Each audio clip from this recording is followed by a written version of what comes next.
Morning mga lods, luto tayo ng ulam namin. Yan, fried chicken yan mga lods, kaso pinakuluan ng tubig muna, parang konting luto na lang. Tapos, lagyan ng asin habang pinapakuluan. Next, sa pag-boiled mga lods, lagyan ng crispy fried, then itlog at saka harina. Yan na yung timpla niya, yung mga lods.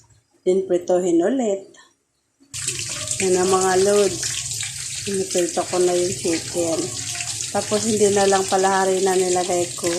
Crispy fried at saka breadcrumbs na lang.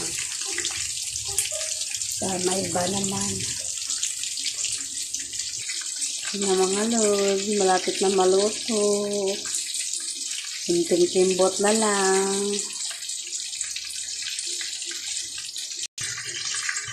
Yan na mga lods, tapos na. Luto na talaga siya.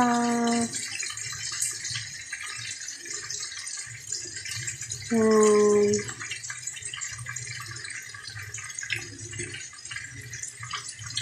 Pwede nang kainin mga lods.